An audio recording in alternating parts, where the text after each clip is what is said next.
I didn't know. Now we're starting. Now we're starting? Now we're starting. Starting right now. Now. Right, meow? Meow. Right, yeah. Right, meow. Hello, everybody. My name is Greg St. Clair. You have more to say. What are you doing? You have more to say. You literally started the same every time. Hey, everybody. My name is Greg St. Clair, and this is the 15th episode of the Geekcast, the podcast. You had one job, and you fucked it up. No. I normally say, my name is Greg St. Clair, Dan Whitehead, Patrick Howard, and welcome to the... I don't know. I'm pretty sure that's how I do it. That doesn't sound right. Should we play it? I'm pretty sure I know how I do my own job. So Wait a minute. Okay. This is the same guy who attacked me for whether I said season or series finale. And you're like, I know what I heard. So I know what I heard. No, you didn't know what do you mean you know what right you now, heard? I know what you I heard right it last now. week. Yeah, I know what you heard, but I'm telling you how I normally do it. Okay, well, we're going to listen. We're going to listen He and said see. season finale for Seinfeld, but he meant to say series, but he said season, and he wouldn't even... Hello, everybody. Welcome to the Geekcast podcast. My name is Greg St. Clair. Dan Whitehead. You right. You right. I always knew you were right, Greg. What are you talking about? Feck Matt Miles. It always seemed like you went and did the introduce the episode first, Nope. and then we went around. It So just my blends name is in, Greg St. Clair, Dan Whitehead. Patrick Howard. and welcome to the 15th episode of the Geekcast podcast. Yeah. We were I'm discussing... going to cut out the whole beginning. No, so you're not. No, Keep that it- was funny. you're That gonna was keep that funny. shit in Keep that shit in there. Do you repeat what he Document- says? Yeah, we overrule you. Yeah, overrule you. Okay. I'm Batman. All right. We were talking about picks of the week earlier. Dan, did you get yours finally? I found something good. What do you got? What do you got for us? I picked around a little while, and I ended up just going on more of a classic just to fit in with. Yeah, it stunk in here. You're thinking so hard. I was picking. That was for you, Mr. Whitehead. That was for you. Anyway, I decided on the classic Rocky just because we watched it on Friday. All these days get mixed together. I don't even know what we do anymore. But We're just looking forward to a break that we don't even care about these days. it doesn't. We care Literally, about- I'm counting down the hours. 'Cause it's like I just have to get through Monday, and then Tuesday's work, and then I can get home. Get the fuck home. So that's how that's going. So yeah, I chose Rocky, which is, if you don't know what that movie is by now, how dare you? I don't think you could be considered American Right. if you've never even heard of Rocky. Especially around Thanksgiving time. It Hell takes yeah. place around this time. So Yeah. I mean, It's like the only not seen few it. Thanksgiving films. Not seen Yeah. it. Fine. The first time I saw it wasn't until this past spring. It's the first time I saw Right. it. I knew it existed. I've seen Balboa. I've seen bits and pieces of 2 and 4. But other than that, I really haven't seen the first Rocky. I saw it when I was like 10. So this is kind of like rewatching it for the first time again. I've been seeing it my entire life because That's what it that- takes off to. no, it's just because my dad was big into that. More so Rambo. Jerking off. No, watching Oh, Rocky okay. and Rambo. I'm having a nice memory moment, and you're just fucking ruin it. just being a huge doucher. Douche canoe. It was a big movie that in our house was the Rocky and the Rambo movies, and we always watched them when they were on. So I've been watching those for years, but it kind of segues into Creed coming out on Wednesday. I make my big screen debut. Okay, you're in like the crowd, and you might not. No, you probably won't be seen. You might see No, that 'cause little I pump of your was hair thinking about, right I was thinking there. about it today because I was only there for the one day. I could have been there for the entire week, but So I had all of your school. scenes could have been cut out. No, it's not totally true. Unless they went back and redid the entrance scenes for both Creed and the opposing boxer, whose name escapes me right now. Then I wouldn't be in it. But if they're doing the entrance scenes and they're doing everything up until Let's Get Ready to Rumble, I might be in that if they didn't redo it. You probably won't see me, but I'm in there, like swimwear. Continue. So Patrick, no, I'm just kidding. 'Cause that's He tried making that joke yesterday. He's like, I said something like, all right, Patrick. I was like, why are you doing that? He's like, because that's what you do to me. I was like, yeah, when we're on the podcast and when Patrick's here. He's like, all right, so I did it. I was like, but Patrick's not here. He's like, all right, then, whatever. You're like such a tool. yeah. You feel like a tool? Yeah. I feel Why? like, Just Well, did we use your Because name we use your name. yeah. even when you're not there? Did you feel like a tingling when we talked about you? Did your ears ring? Is Yeah, that a thing? that's the expression. Yeah. I think it's like positive things is your right ear, negative things is your left ear. I don't Is know that if right? I don't know I've if always that's just true. heard the ringing part. I don't know if that's Some true. pseudoscience going on here. I don't know. I don't know what we're doing. I don't know what you're doing. I don't think science is our best strong suit right It's there. already hot in here. It is so hot in here today. Probably me. Oh no, my God. I don't think it is. No, I think it's, Wait. No. No. Nope. I'll take So my pants off. Creed's coming out Wednesday. Gross. And Ew, gross. see, I wish I didn't go first because we usually get our jokes out first, But and we'll get a review of that next Sunday. A week from now. I'll try to see that as soon as possible. If nothing else, you'll hear it from me because I already planned to see it. Don't. It's gonna be a Dan kind of you episode. if you see it, don't even talk to me. Don't talk to me until I've seen it because I want to see it. Just shut up. I won't put spoilers. I'll just say good or bad. No, I don't even No? want that. I don't even want that. I'll have you leave the room. I'll say it was good No. or bad, Yeah. and then you come and be like, okay. Well, when I'm going to be here, I'm probably going to see it Saturday because Mhm. it comes out Wednesday this week. Correct. So I'll probably see it Saturday along with maybe Spectre, and I want to try to see it the night before too. I told you, movie hop. Pay for one ticket. You stay behind the line, and then you just plan it out. And Yeah, I'll probably do that. I've done that. I mean, no, I won't. No, I won't do that. No, I've never done that before. AMC Owings Mills listener. I've always You can paid trust me. for every movie I've been to. Did I do that? I've There done. might have been one time. My first ever PG-13 movie I saw in theaters was The Longest Yard, which is still hilarious to me because that was back. I think I was 10. No, I might have been 12. But my parents took me and my friend, but my younger siblings as well. So my sister was 8 years old watching The Longest Yard. But that was back when swearing was hilarious, and somebody swore you thought it was the funniest thing ever. It is the funniest thing. It's ever. the funniest thing ever. What's But changed? the tone. And then from there we went and saw Episode 3 of Star Wars. Episode 3, I have a fun story with that because I got to skip school that day to go see it. My mom took me, this kid Steve, and then his mom, who were the moms are friends, but then us two were friendly with each other, but we've never been close friends or whatever. And we got to Steve Madden. We got to skip. It's actually his birthday today, so if he listens to Happy that, birthday, happy Steve. Dally Cordillo. So there it is. But we got to skip school because of it was a weird thing with they were going on a trip in their favorite rocket ship. No, they're going on a trip. Wow, That was good. You just Thank sound you. like guys That was good. That was good. A school trip that our moms didn't think was a good trip for us to go to. We had already gone to. I don't know. Whatever. We got to go see Revenge of the Sith in theaters during school, and I thought it was the coolest thing ever. And I feel like a Sith. You were the chosen one. And then looking back, I realized it's not that good of a movie to have skipped school for. But The third one's good. third one is the Definitely strongest the most of watchable the out of the prequel. two, out of the three. Yeah. It's to me, it's third, second, first as far as the most watchable ones. I think the second one's more watchable than I think the first. second's Honestly, the worst. I would do 3, Really? 1, 2, because 2 is so fucking frustrating. It's And 2 is Why? boring. I think no, the it's first boring. one is boring. The second one is just the romance he's is telling so The me first one bad. has random plot lines, things that aren't even necessary to carry on the story. Midichlorians, what are those? Midichlorians, yeah. Mhm. Midichlorians, to try and explain what the Force is. It's they're little creatures that. It's what? Yeah. Why couldn't the Force just be the Force? Yeah. I know. Yeah. It fluctuates. It just depends on my mood. Right, but 3 is definitely the strongest of them. Uh-huh. Definitely. And it needed to be because if it was bad, that would just ruin the entire prequel thing. Which it's funny that we're talking about this because George Lucas just recently came out and said that the reason he walked away from Star Wars because of the backlash he got from doing the prequels and how most people think how bad they turned out or whatever. He was basically almost hurt by it that for him to continue would just not feel right to him. So that's why he walked away from it. Good. I'm glad.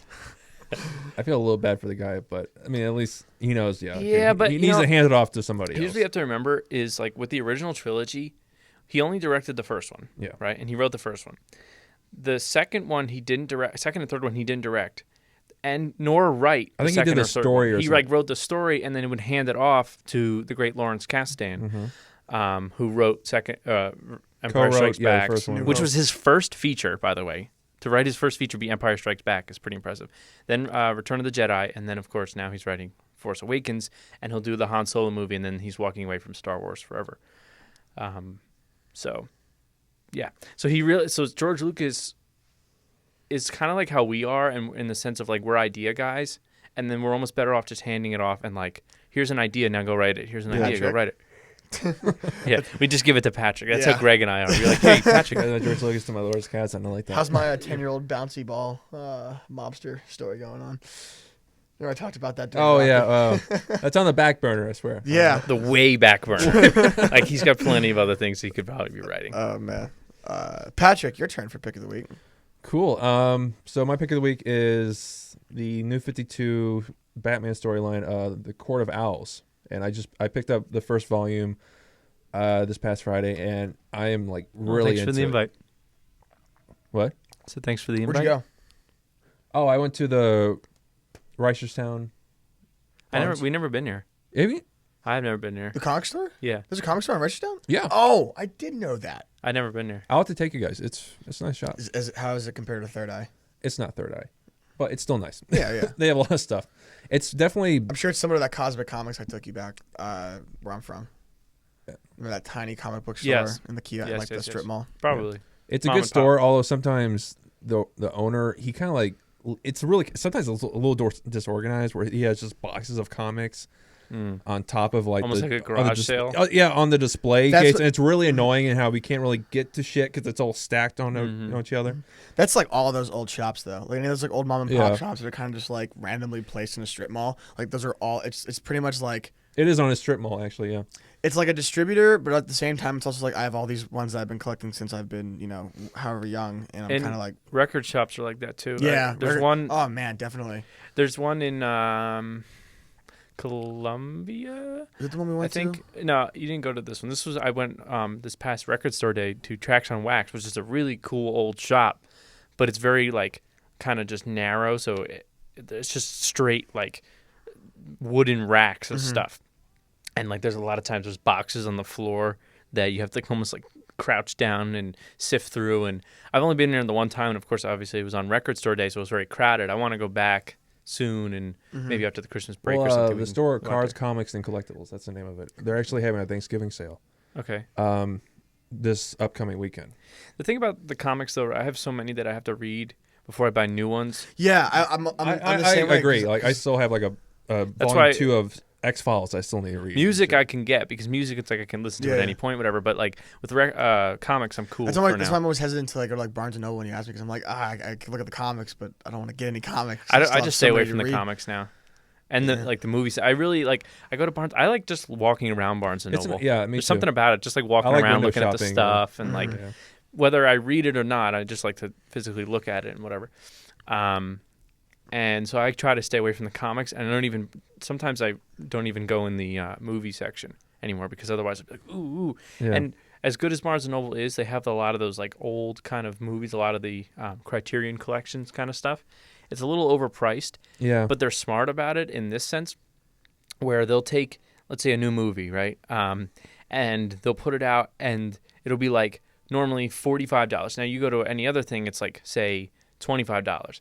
This one would be $45, but then they'll slap a sticker on it that says 20% off.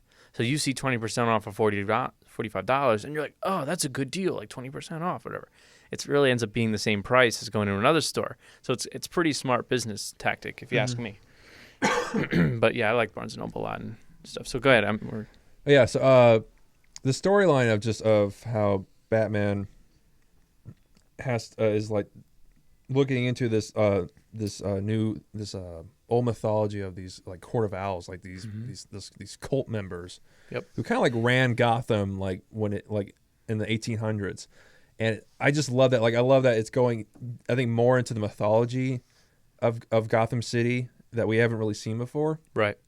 And that's what's got me fascinated. And also they're incorporating just these little tidbits about owls into the court, into how it operates, and not even just the Court of Owls, but also once again into the city. And that's got me hooked in general. So actually, more than the characters, the storyline is what's got me. Isn't a bat and an owl like actual enemies in like the actual animal kingdom? Yeah, I think it was like Alfred had a line about that. I think so. Yeah. So it's interesting that they did that. And by the way, for Gotham, it's not Court of Owls. I was mistaken. That's coming to Gotham in the show. You piece of shit. It's actually has to do with like it's like the Saint something. It has Is it this- Ezreal. Yeah, Ezreal. Yeah. Yeah, it has to do with him. I'm really excited for him to hopefully make it. He is making an appearance. Yeah, isn't he? he is. Yeah. I'm So excited for it's that. whatever organization he's a part of is who's coming. The Saints of something. Yeah. They're they like worship like spiders, or it might even be bats.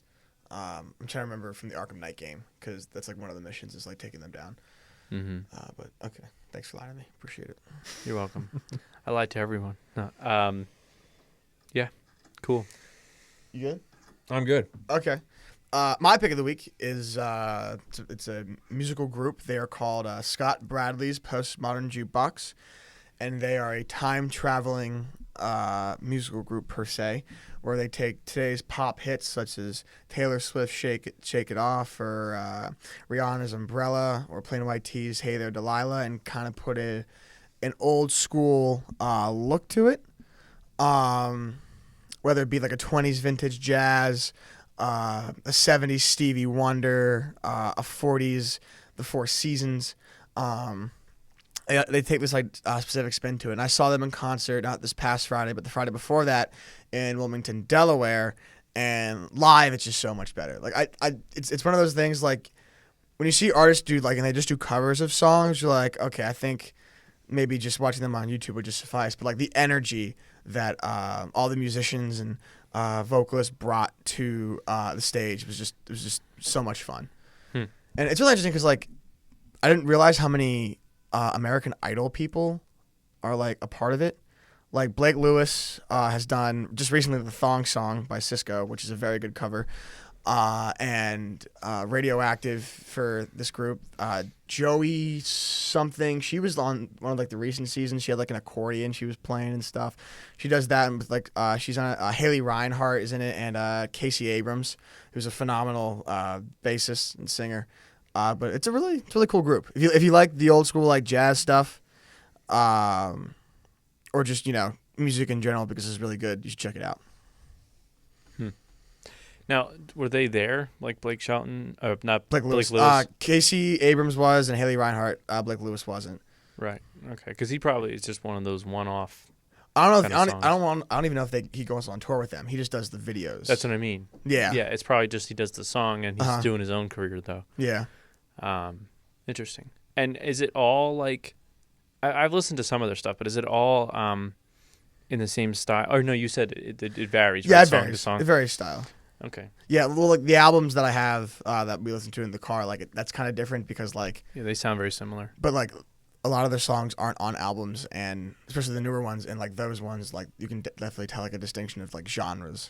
So.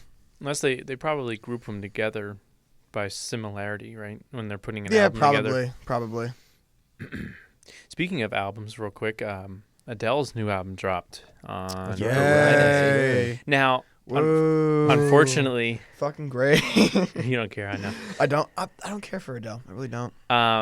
Unfortunately, it's not gonna be on like streaming services as far as like Spotify and like all that stuff. So I haven't really gotten a chance to listen to all of it. I did like the previews on iTunes, and from what I heard, it's a pretty solid album. But I haven't heard like the full album itself. Cool.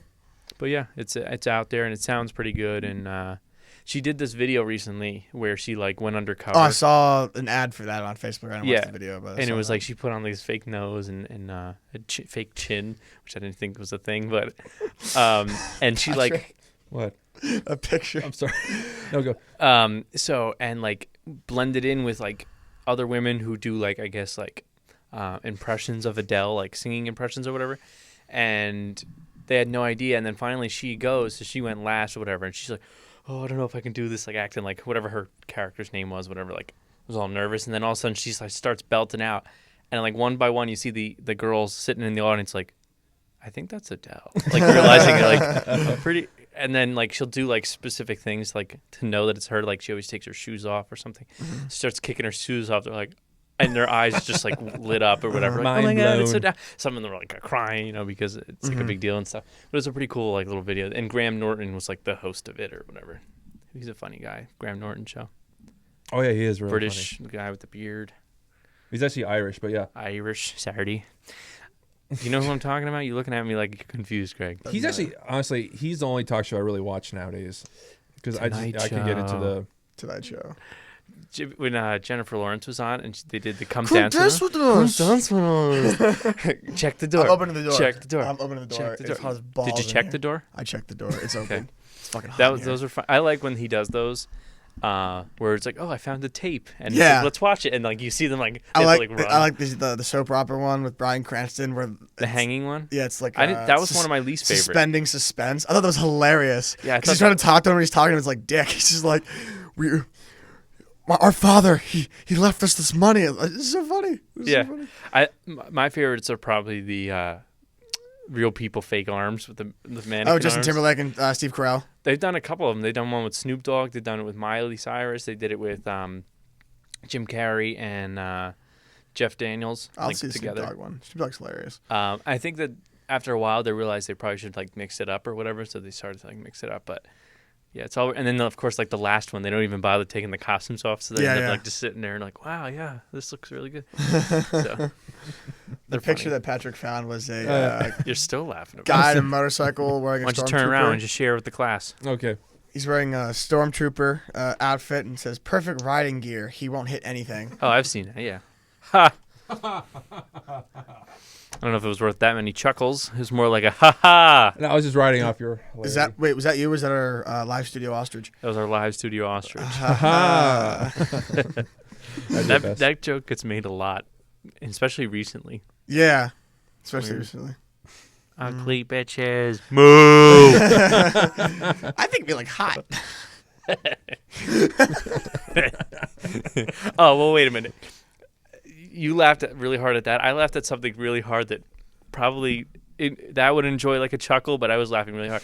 It was a camel, and I think I've showed Yeah, you you guys. showed us that. That laughs like Peter Griffin, Yeah. and I was like, it's like, like when you tickle, it's like, and like the mouth though. Just watching him, like his mouth was like, and I crack up. I said it to my dad. He's like, yeah, it's pretty funny. And I was like, it's hilarious. Are you kidding? It's a work of art. What the I don't know why nobody finds this funny. It's not, It's a camel that sounds like Peter Griffin. Like, what? It's hysterical. It's hysterical. So Patrick, Whatever. whatever. Funny. I was laughing with you. Just do it to him. What are we talking about today? I don't know. I thought you had the plan. Oh, I know what we could talk about. Sip your water. Wait. Did it like twice. Just let it go. Let me try not to choke on it. Oh my god. So Patrick almost died. Don't worry, we won't do anything about it. We'll just let you choke. Oh, shots fired. That's shade. Okay. Talk to the hand, Patrick. We go in. What are we talking about? So we could talk about Wonder Woman started shooting. Okay. Started filming. And they released like an image or whatever of her. Now, one of those. It's kind of weird for me to be like, what's the director? Who's directing it? Patty Jenkins. I knew you would know. Oh no. Yeah, I knew. Yeah, I know. I said it. My brain works way too fast for my mouth sometimes, or the other way around. I don't know. Just like that. Reverse it. Yeah, play it back. So it's weird because, like, obviously we're introducing Wonder Woman in Batman vs Superman, right? That's already confirmed. And so Zack Snyder would have had like a hand in making the costume. What does it look like? Blah blah blah. So now, Patty Jenkins. Yeah. She has to almost go with what Zack Snyder did. Yeah. Like you really, I feel like there's not a lot of room for customization with that. Well, yeah, and I hate to compare it to this, but like it's kind of like the Teenage Mutant Ninja Turtles movie that just came out last year, where Michael Bay wasn't directing it, but it's pretty much a Michael Bay movie. Right. I feel like with Wonder Woman, it's gonna be the same thing. It's gonna be like Zack Snyder's. Well, they said movie. Snyder's going to be like the godfather of the DC Yeah, universe and stuff, so he'll be kind of like overshadowing it. And since he's introducing a lot of the characters, he gets to like design all of the costumes pretty much. Right, yeah. So even Batman, while the costume looks great, they have to pretty much go with it. I mean, come his solo movie, he could, I guess, wear like a different version of his suit or whatever. I'm sure they'll I don't- modify it. I mean, I don't think they will. But I don't I think don't know. exactly. I don't think I don't think they will unless it's like, oh, check out this sick upgrade. But like other than that, like, and I don't see why you would either. I think the costumes look great right now. I think they do. They do. They fit the new.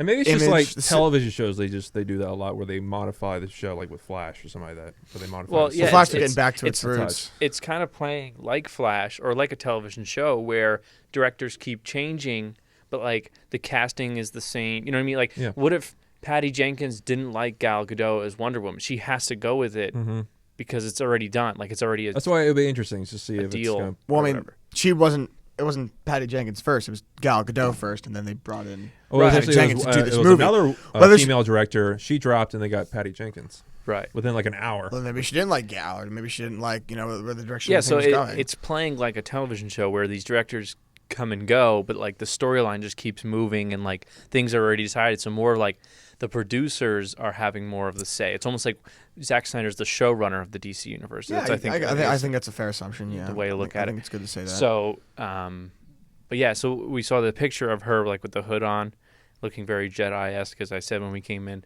But it I looks think she's actually in England. I just realized that's Big Ben. They're, I think they're filming it in England. Yeah. Yeah. Yep. So that's be pretty cool. And then I don't know if I told you this, Patrick, but supposedly Chris Pine is playing two different Trevors. I did read that. Yeah, The grandfather and then Steve Trevor in present day, which like the could be grandson or explained. something like that. He'd be the grandson of whatever World War II That's or actually World War interesting. One version. Yeah, I think that's a good way It just could be to like utilize Steve Trevor the Third or something. You know what I mean? something like that. Something corny like that can make it work. Because there's times when like a grandfather will look like the grandson, like it skips a generation Yeah. or Oh, yeah. whatever. So that happens. But that comes out 2017, 16. Yeah, actually, yeah, 2017. early 2017. So they have a little while, good while Mm-hmm. for that. And the bigger thing I wanted to talk about was the Justice League Dark movie. Oh yes, Yeah, let's do it. Let's do it. I'm stoked. So there's a I'm lot stoked. there's a lot of rumors going around, of course, of casting, and that happens with every movie. And the biggest ones being Ron Perlman being looked at for Swamp Thing, Colin Farrell being looked at for Constantine. Which, if it couldn't be Matt Ryan, I'm glad it's Colin Farrell. I think he'll do a good job. Yeah. Ewan McGregor as either Constantine if Colin Farrell doesn't choose it, or I think the other one was something. Blood. I feel like he had blood in the title, but it wasn't Sebastian Blood. It was Brother something- Blood. No, I was just listening to Kevin Smith and Mark Bernard. Bernard. They were talking about Justice League Dark, and actually, they mentioned, I can't remember his name. Let me just, Yeah, and so it looks pretty cool, like that sense. And then Guillermo del Toro wrote the script, which I'm actually kind of disappointed he's not directing it because I think because honestly, he's a better director than writer.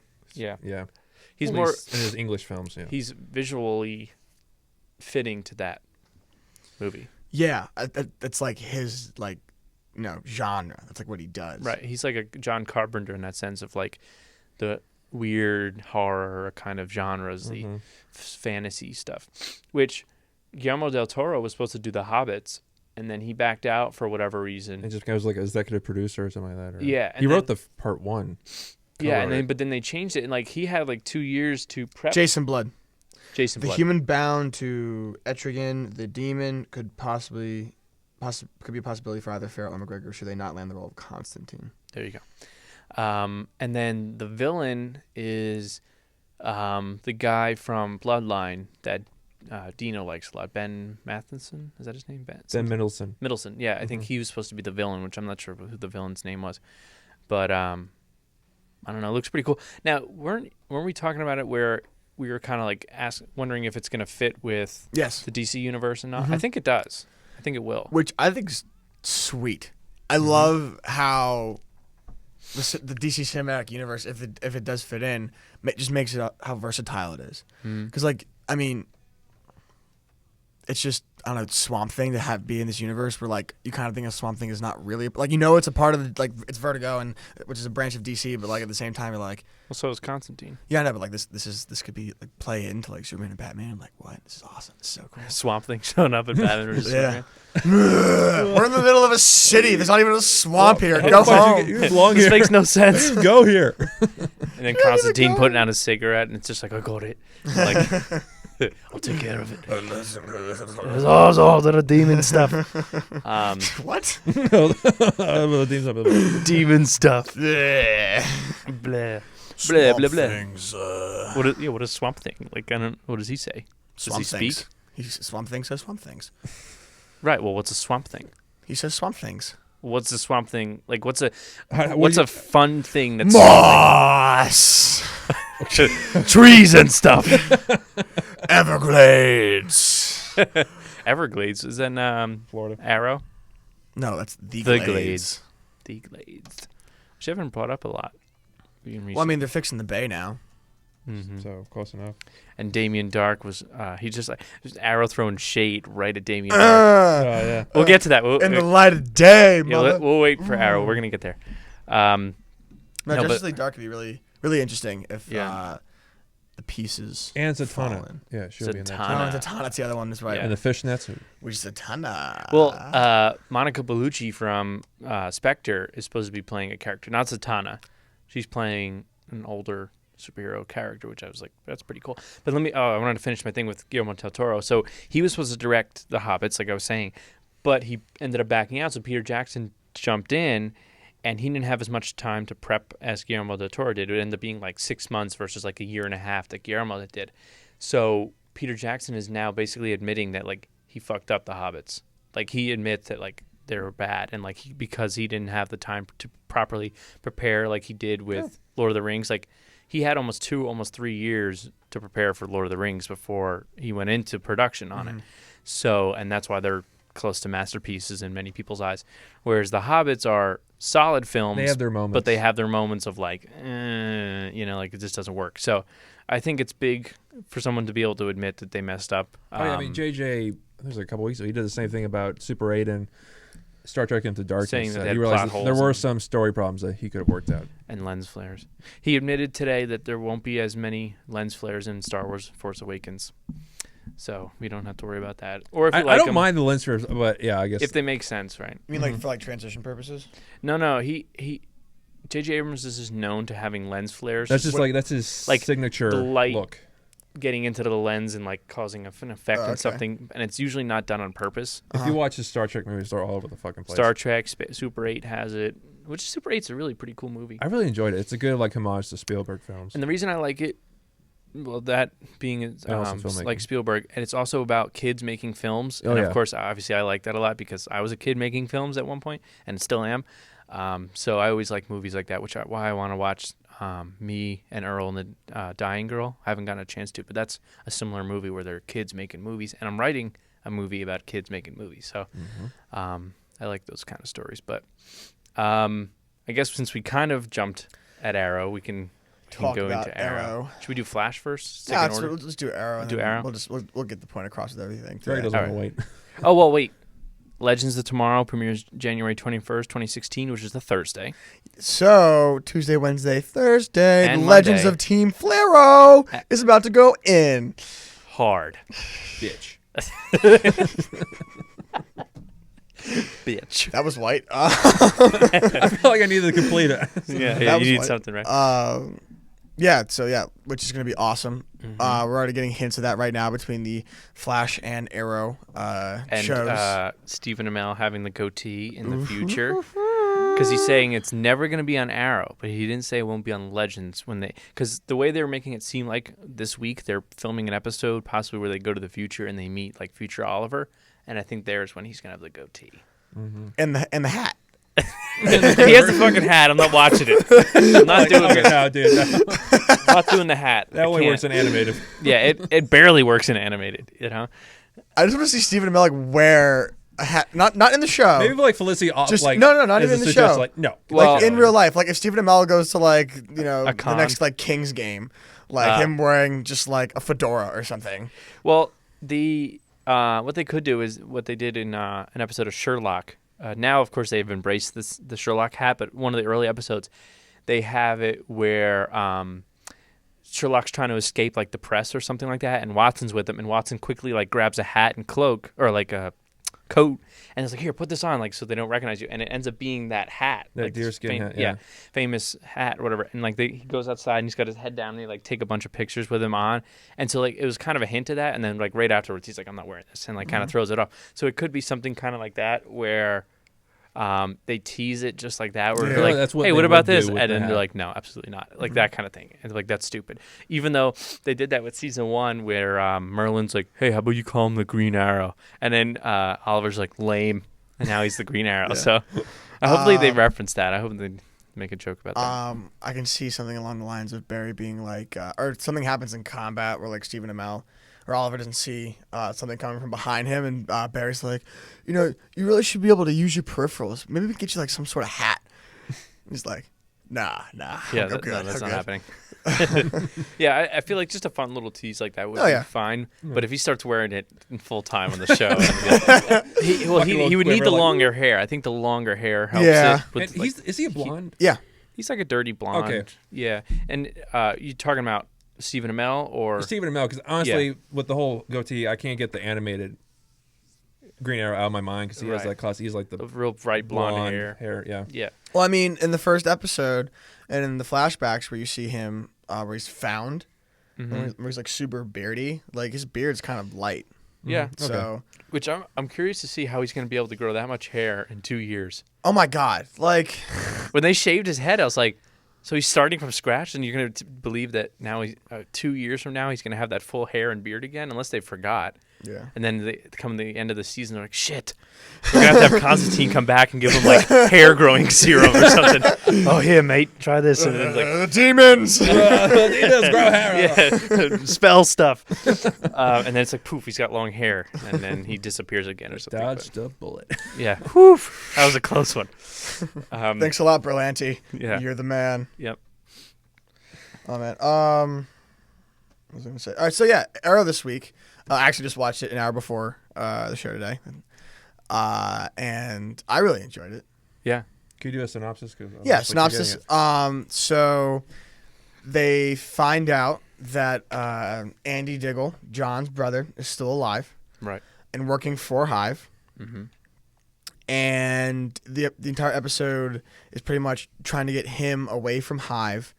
There's also a side storylines of Thea, her bloodlust is coming back. Mm-hmm. We also have Damien Dark trying to talk to Oliver Queen, who's running for mayor, to try to partner up with him. And I think that's all the and Ray is dealing with the fact that he hasn't really he's left a mark, but hasn't left a mark, so he's kind of going with like a Well, he hasn't come rebirth back crisis from the dead. type thing. He hasn't come back from the dead yet. Yeah. Yeah, he's not quite ready. Well, yeah. it's that and the fact that even though he was gone, that most of his legacy is no longer around except for Star City, which he mentions, but look at it, it's pretty much a shithole. So he's dealing with, rebirth crisis, I guess. And it's the question of whether even to bother coming back to life, because he figures was it really worth it and stuff. Yeah. I have a feeling he's not going to Coming come back. back to life. I wouldn't mind it. Nah, I'm not anytime soon. For Legends of Tomorrow, he's obviously playing the Atom, but as far as Ray Palmer, maybe sometime in the future if they need to put in more storyline. Right. But I definitely agree I don't think that even this on- season we're not going to see Even on Ray Palmer Legends, come back to when life. he's playing on Legends, it'll probably be like the people like that know him. I would be like, "Hi, I'm Ray Palmer." Yeah.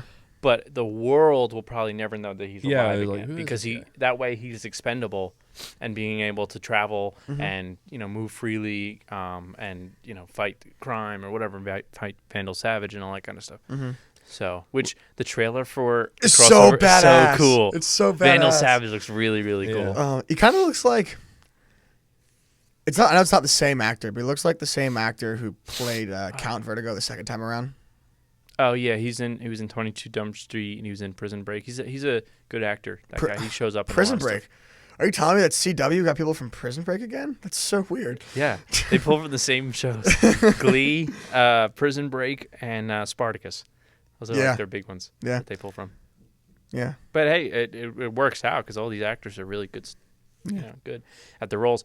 But, Stephen Amell and Katie Cassidy were both in episodes of New Girl. Hmm. Like the first. Are they really? Yeah, Katie Cassidy was in like the third episode or something like that of the first season. Hard to see. She's also in Taken. She is. She's the She's friend. the friend Taken. that doesn't make it. Yeah. Spoiler. Oh no, whatever her face was. Oh, She's also darn. in she's in like a bunch of different things, but kind of plays the same role. Mm. in a Which way. is what? Kind of just like the hot chick, basically. She pretty much just plays the hot chick in every single thing she does. And Stephen Amell was also in New Girl. He played like this, like the douchey boyfriend of, oh my God, what is her character's name? It's something with an S. Something with an S. Forget it. The model, the douchey boyfriend of the model. And he's also in an episode of Blue Mountain State, which I texted you that picture randomly over the summer. I was like, hey, Here's Stephen Amell. Yeah. He plays the Christian quarterback who got a blowjob from a hooker. Oh. Yeah. Okay. Anyway, So the episode. yeah, with Legends, and they're doing. It seems like it's going to be a lot about the Hawk husband and wife. People. Hawk people, yeah. Thank you. And as far as like their story and stuff, I guess because they have the most complex story, everyone else is kind of like Because there's, they are I who mean, they it are. goes back to like ancient Egypt or something. Like And that. they have a tie with Vandal Savage. Yeah. That I think she was like a priestess and he was like an emperor or something Mm-hmm. weird like that. I don't know how Carter Hall fits in, which is Hawkman, but I guess we'll see. Yeah. I'm interested. I don't know if I like the helmet. For which one? it Both. like- Both. The Hawk helmet. Yeah, it's kind of a little too big and bulky. It just bothers me. Like when Cisco vibed Hawk Girl, I was just like, oh my god, it's a helmet. What'd you think it was gonna be?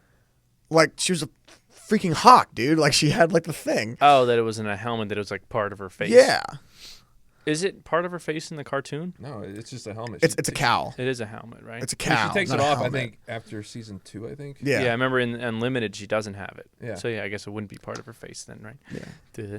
I mean, like regardless, the helmet just it fits what CW's already doing with It everything just else. makes her head look even bigger.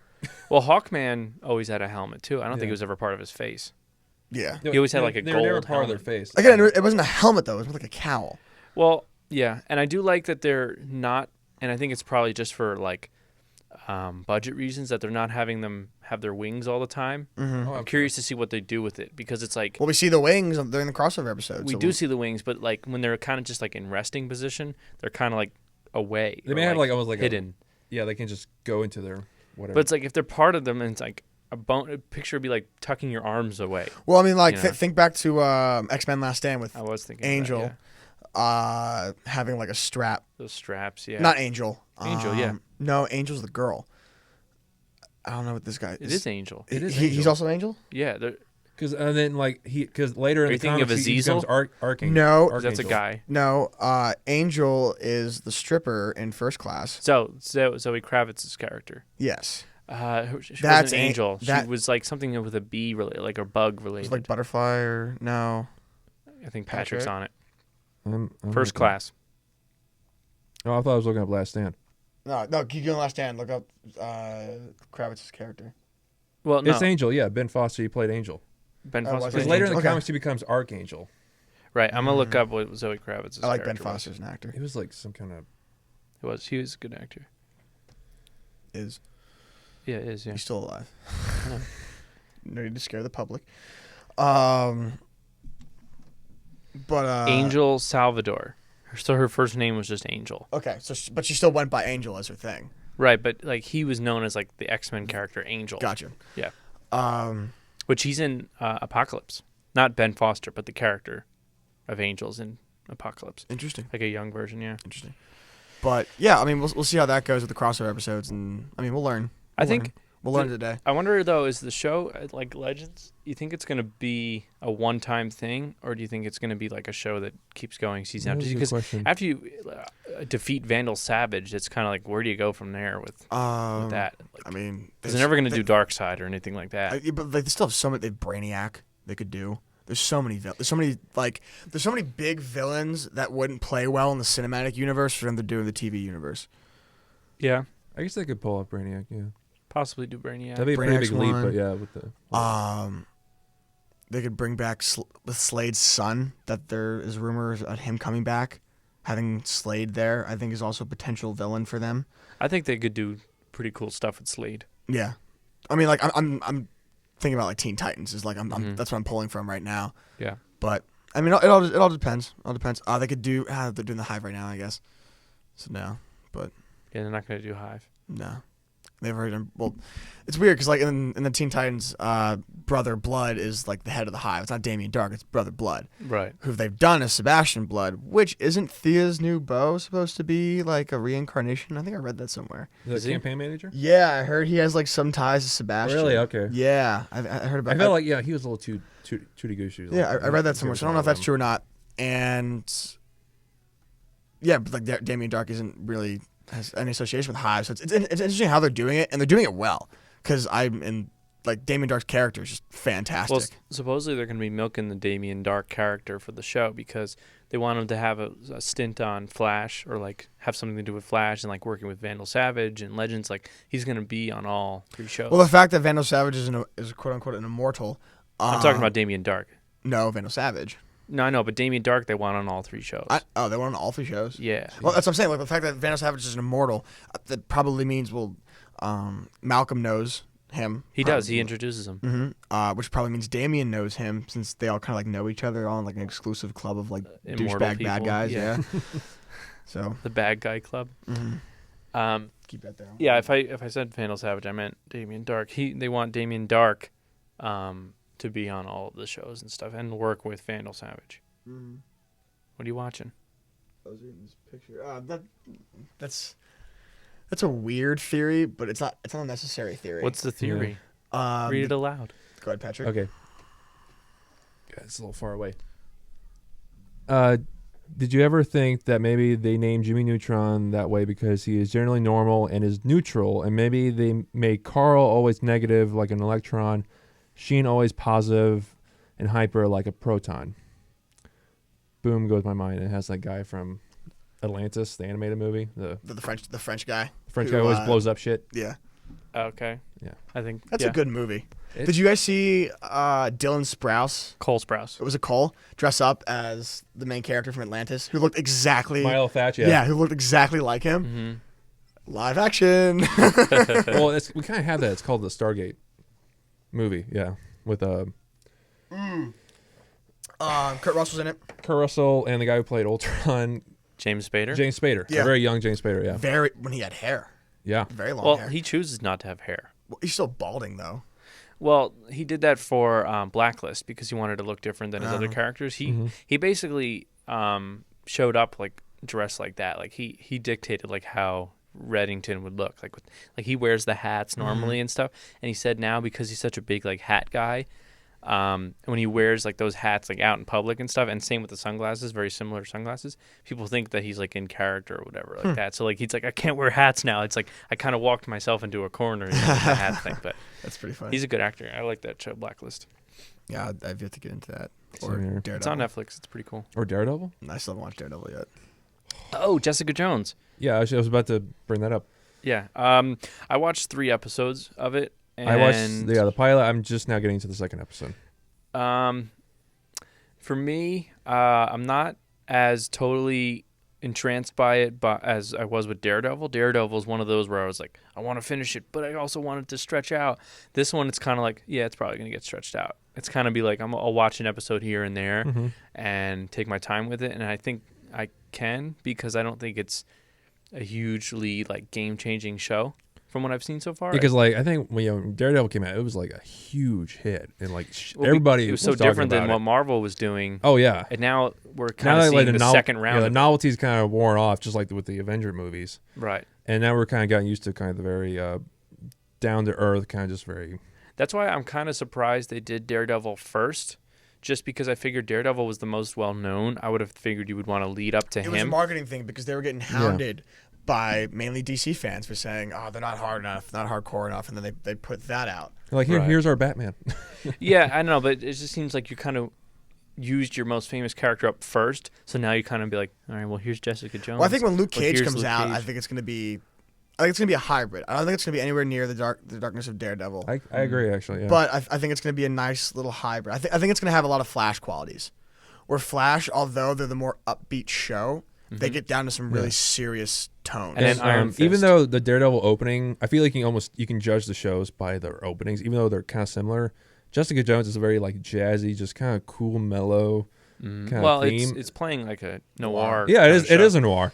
So it's never going to go. I think as far as Daredevil with just like the stakes and like the And violence so far. she that I even- can predict. From what I've seen so far, her fighting, like her superhero powers are almost like second nature. Like they almost never come up, and like they do, but in such a like subtle way. that you almost forget it's a superhero show. More like it just plays more like a crime story. Or like crime. Well, drama, that's kind of her whatever. thing because she's trying to get away from all of that. Yeah, she's I a think. private investigator now. Yeah, she has like PTSD from. That's the From the actress from Kilgrave. Breaking Bad, right? Yeah, she was also the in, heroin girlfriend. yeah, she was also in a short-lived show called "Don't Trust the Bee" in Apartment 23 or something like that. Oh yeah, I see that. Like, Netflix recommends that to me all the time. Yeah, she was the main character on that. When I first saw her being casted, that I was like, "That's who they got for Jessica Jones." Like, but I think she's doing a really good job. She's doing a really good job. I like the actor playing Luke Cage. I'm interested to see what his show was going to be about, especially because they're introducing him and he's in all 13 episodes of Jessica Jones. So then I'm kind of like interested to see how he's going to break away and like have his own Mike thing. Coulter, yeah. Because it doesn't look like she's in his show. But the one thing with Jessica Jones is I kind of looked ahead as far as the episodes because I wanted to see if Daredevil was in it, and I know which episode he is in it. So it's kind of like I want to just get to that one Get to already, that one, yeah. and because I'm like I just want to see him team up with Daredevil, you know.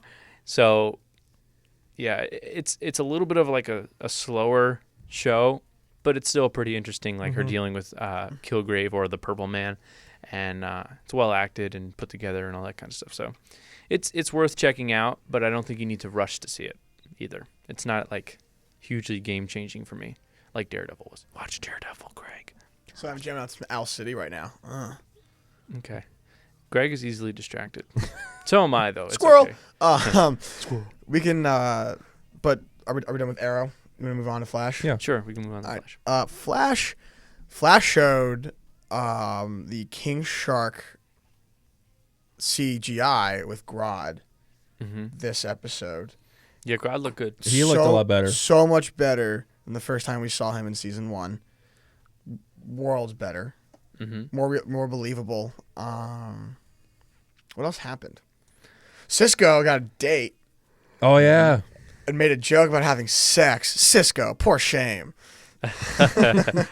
With Kendra Saunders or Hawk Girl. That's how they're introducing her. Well, they kind of introduced her at the season finale of 1. Yeah, They which showed her is- just like look up. that was real like quick. a random. That was like a random like plug. It was just to show that she's in Central City, basically. But then Which maybe we'll see like more of like how she got to Central City. probably, I'm sure they'll do a flashback and stuff.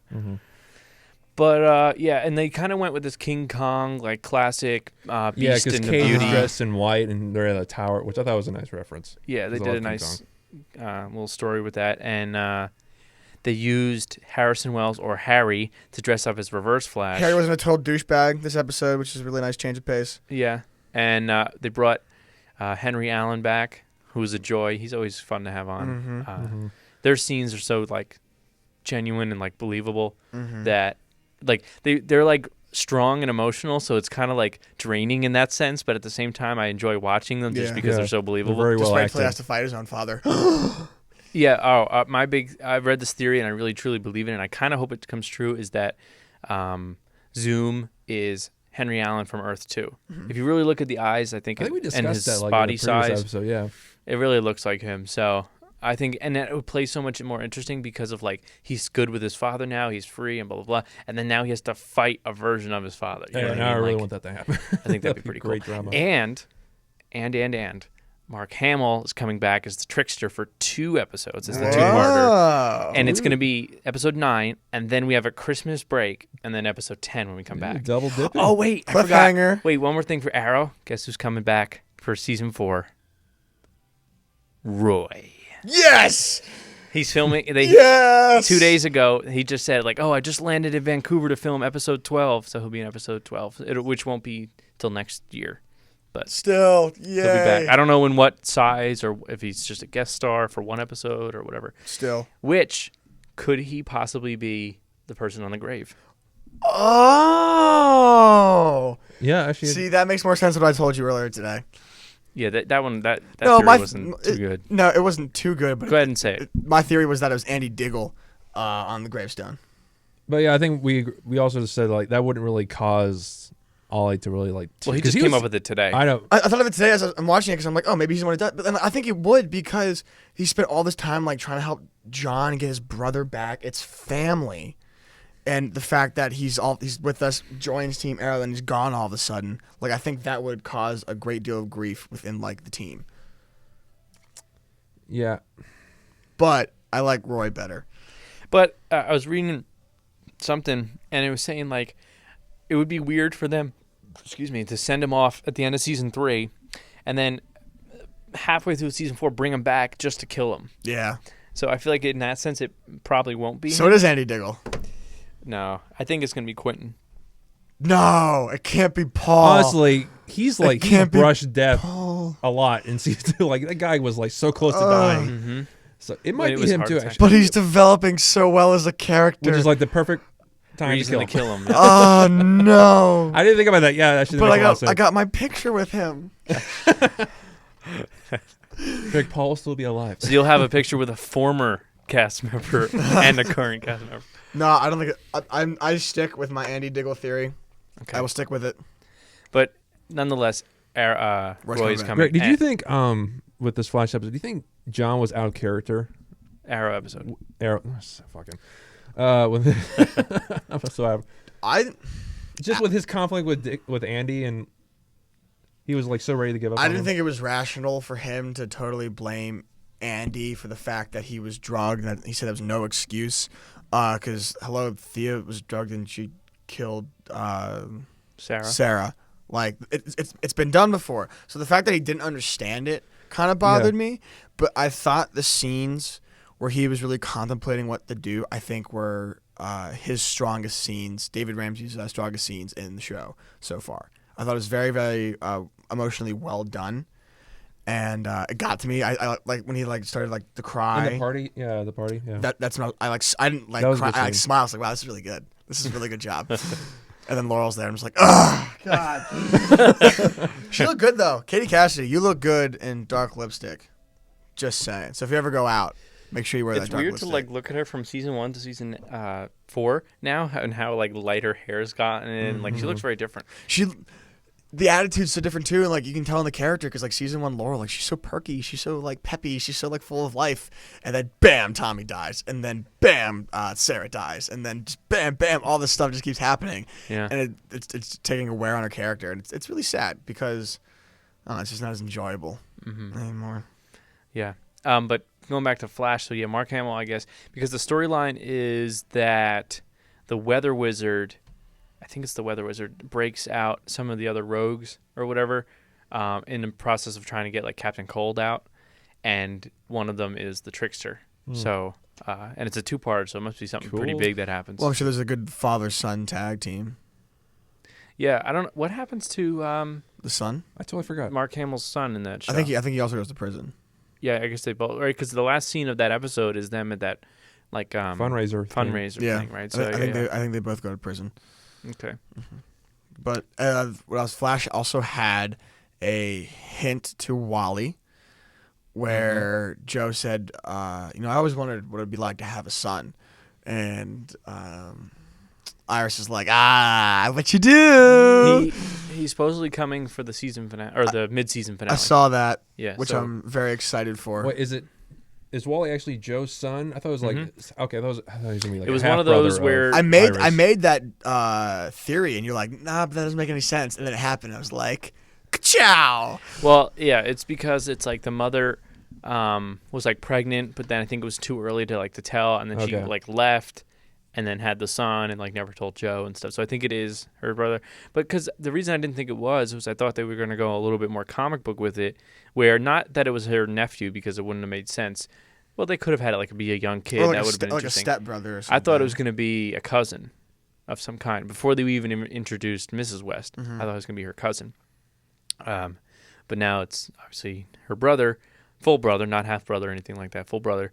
And I'm curious to see how they bring in his power, if he's already going to have the powers or... Yeah, it's really interesting, especially because of how much is going on right now in Flash. That may be too much. It might be too much because you have to introduce this whole new character. You have to introduce whether or not he has powers. If he does have powers, how did he get his powers? Which might be a quick dialogue thing, but at the same time, You can't if they say just, that if with they quick just do, dialogue. oh yeah, I also had chemicals and lightning. Oh cool, moving on. Like you have Yeah. to you have to That'd be you have to piss poor explain writing that. there. Yeah, So definitely. just having him as himself, and then kind of. I think most of the season it's probably going to be him by himself, and then we probably won't see him get his powers. It'll probably be like Season close two to the finale. season finale. Well, or we've seen something. that poster of Barry with the lightning strike, having lightning get struck to his chest. Uh-huh.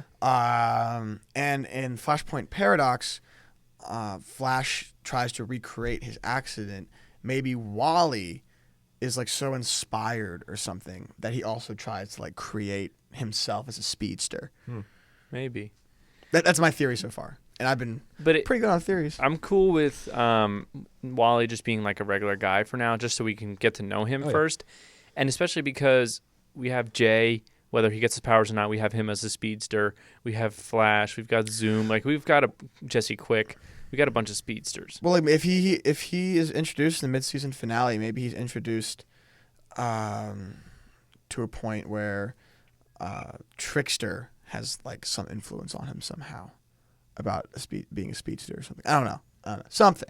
Okay. Also, random side note: when Harry had his metahuman watch that could like detect people, who did he like try to detect people with? Cisco. Who did he like? He said metahumans and like non-metahumans. Was that the Joe or was that the Caitlin? Caitlin. See, how is she gonna be Killer Frost? Because she probably doesn't have the powers yet. So what do you think? Unless maybe it's an Earth 2 Caitlin. Which I could take heavy, freaking heavy. So she man. never. That would Caitlin work of better Earth than 1. this Caitlin because I just can't see her as. Yeah, and a I don't want her villain. to be evil. I like But where they she said does. they were like fire and ice. I think it's all hints, and I think By far the worst line in that show. I think maybe season 1 they all had this intention of like we're gonna make Daniel Pennebaker's Caitlin Snow like Killer Frost, and then she's now a bitch. Like Killer Frost is pretty much like a giant right. So bitch. now, well, it is her. Like we've seen her in costume as Killer Frost. Yeah, but whether or not it's Earth 1 or Earth 2 her. Right. So an Earth 2 one might be a little better, and I think now that they can easily write it that way. And the fact that they had Lisa Snart. No, You think about Linda Park? Linda Park. The Linda fact that they Park. had Linda Park already be mentioned of like a doppelganger and she's already existing and they know her in this universe makes sense for them to bring in another Earth 2 doppelganger that's somebody. Yeah, I just hope they don't do it for everybody, where everyone's like we see every one of their doppelgangers. No. Like if it ends up being just like Linda Parks and maybe Barry, and like if it turns out that Henry Allen is Zoom, then okay, then like that's it. Like let's not keep doing it. But then actually that makes me think of if we have Earth 2 Jay Garrick, where's Earth 1 Jay Garrick? Is there an Earth 1 Jay Garrick? I remember saying something about that, but I don't remember Well, what I think there was an Easter egg in like early season 1 where they like go to some kind of warehouse and on it says like Garrick like warehouse or something like that. So like there was like an Easter egg with that. Whether they continue with that or if it was ever just like an Easter egg, like Do you think he's going to come 52 back thing. in the mid-season finale? I hope so, I hope to because God. I don't like what they were doing with Jay Yes, Garrick. No, like he's such a cool character. He is a And really he was cool doing character. really, really well. And like, I think what got all of us off, we talked about this in prior episodes, is the one episode that he's not even mentioned. They're not even like, oh, he's doing this. Like, not a word of Jay Garrick, Right. comes up in the episode. And now he's been gone, 2 episodes now Yeah. or so? And it's like, I want to see him with his powers, with the suit on, the helmet, like the whole thing. Like, you brought him here, use him. Yeah. Instead of like sending him away, like, yeah, that was it. That's all we're doing with him. Well, I mean, they had the iconic comic book cover scene, which is pretty cool. That was they very did that. cool. That was a really cool like touch and stuff that they did with your girl Patty Spivot. My girl, Barry's still lying to her, though. He being untruthful. Hang out with his dad. That ain't right. That ain't right. He was just hanging out with his dad. He's also a speedster. He also lost his speed. He couldn't walk. He doesn't Backbreaker. like canned food. Yeah. Yeah, he doesn't like canned soup. Soup, yeah. He likes That's right. homemade soup. But he told us she Joe did. totally. Oh man, that was so funny. Well, how would he know it. know though? Like, it's No, not he like- wouldn't know. But He it's didn't still, wear that. He wasn't near that. it's Barry still like really Lyndon. funny. He's like, oh, he hates the canned stuff. And Patty's like, oh, heartbreak. Yeah, you saw it like in her face. Like Yeah. that facial Like, expression just- was perfect. She's just like, Deflated, Oh. like Yeah, yeah, just I like the canned stuff, Patty. I'm gonna leave that one there. Patty, So you're hot. okay, Chanel. is that her real name? Chanel. Chanel. She don't look like a Chanel. She does look like a Patty though. Patty's pivot. Okay. Yeah. She has a boyfriend. She got a boyfriend, So change it, Greg. and he like Mike and Ike's. So I mean, like, what are you gonna do? How do you know you like Mike and Ike's? Because she got a boyfriend. You like Mike and Ike's? I don't know what that means. From Mad TV. You don't remember that skit? I never really watched Mad TV. Can I have your number? You haven't heard of this? Have you not seen this skit? Is this at the back of your head thing? Yeah, the back of your head is ridiculous. I've heard as a YouTube video, but never as a Mad TV skit. It's an entire sketch. That's where it's from. Right. Yeah. Yeah. I'll have to show you that after the show. Back in 8th grade, some people did it as like our little, kind of like a talent show, but for what we called our gifted and talented program. Somehow I made it in 8th grade. That's weird. Yeah. And so at the end of the year, we did like a talent show between us, and they did that skit, and that was the only like knowledge I had of Holy it. crap. Yes. So this is not media related really, but Joe Flacco, the quarterback for the Ravens, tore his ACL today. Oh wow. He's out for the season. Oh man.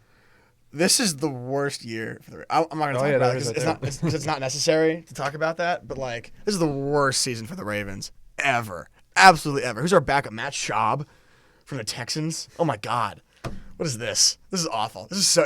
It's laughable. Honestly, it's honestly laughable. What happened to not wanting to talk about it? Sorry.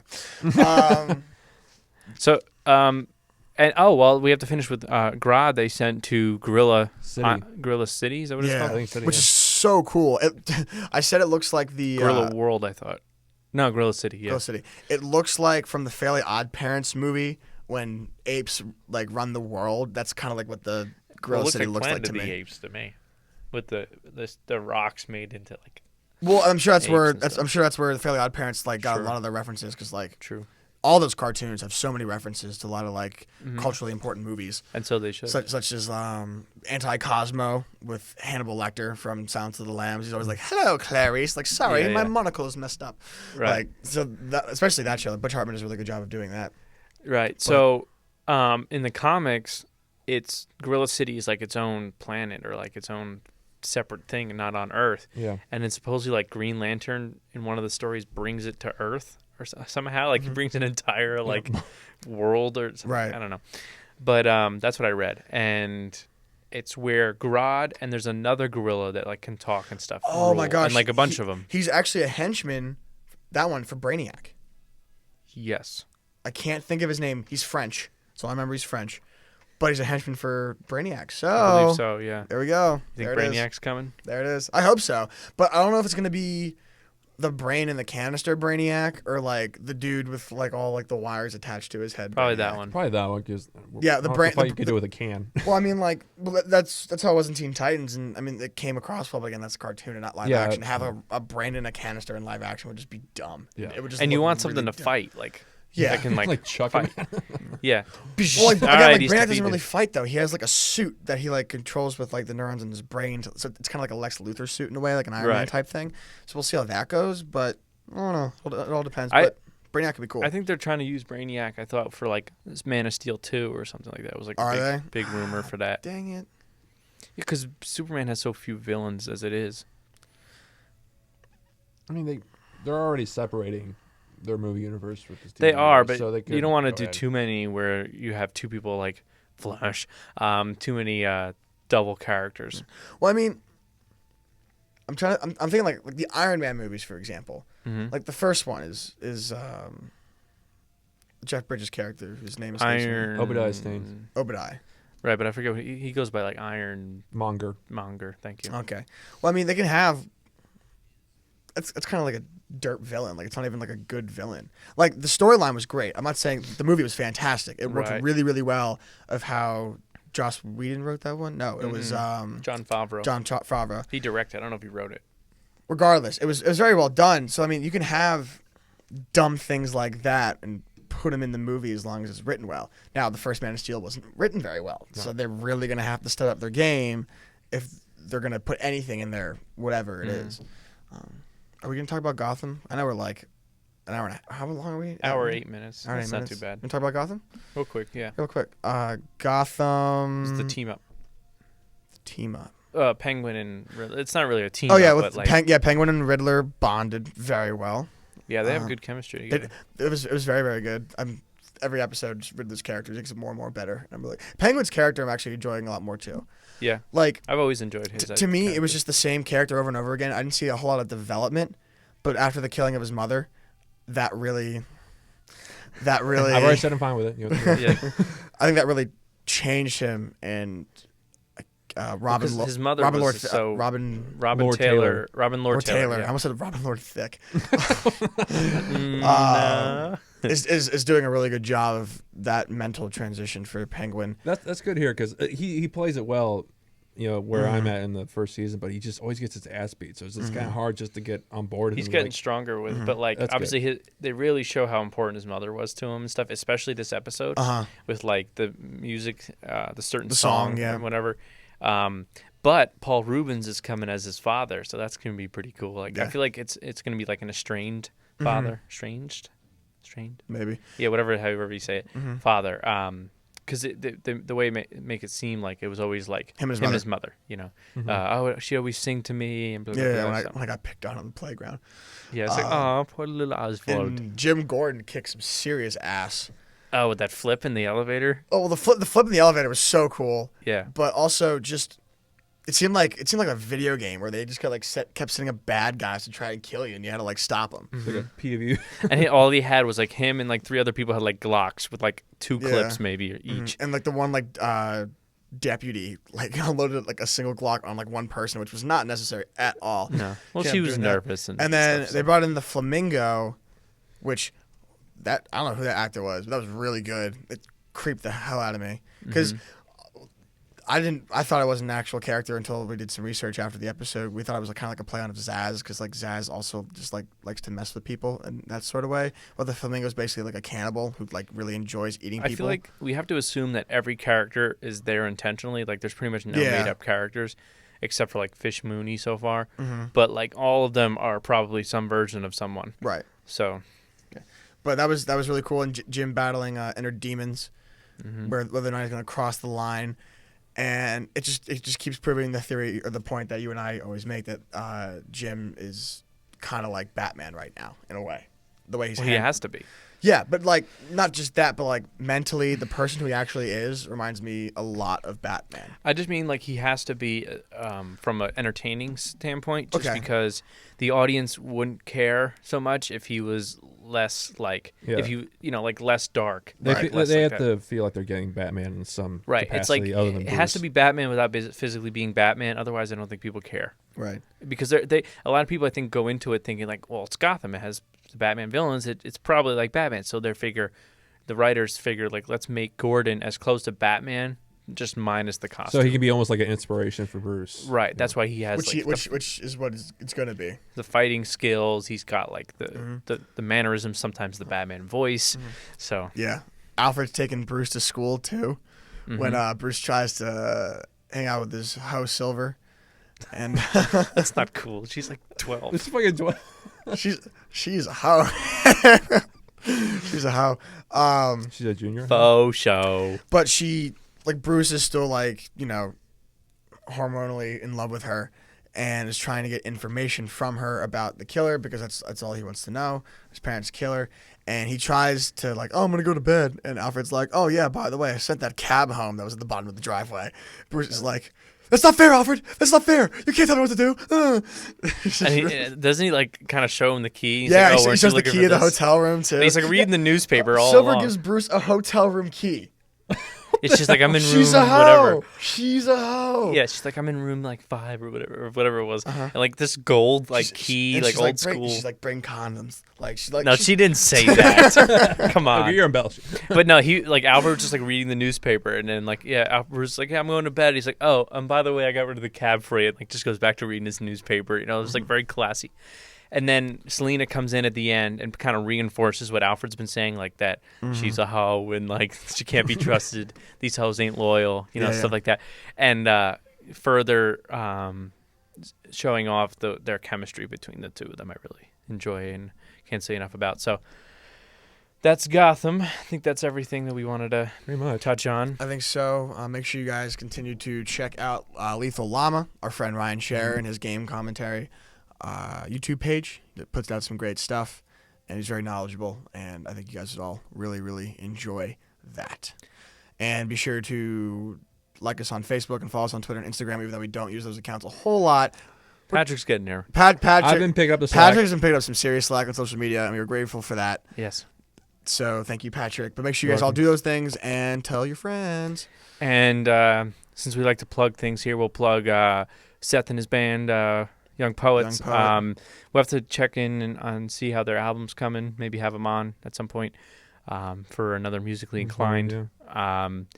And they do really good stuff. They do a lot of local shows. So if you're local to the Baltimore area, check them out and maybe go see a show. They're into alternative rock kind of pop, punk, yeah, rock, yeah. It's very and they have some like heavier stuff too. It's a really cool blend of music. They do a really strong good job. musicians, from what I can tell. And Seth's been like really into that acapella app that's happening right now. Yeah, I know. I saw a couple of posts all he the did. time. They're all like fantastic. So good job, Seth. Yeah, he does a good job with that. But yeah.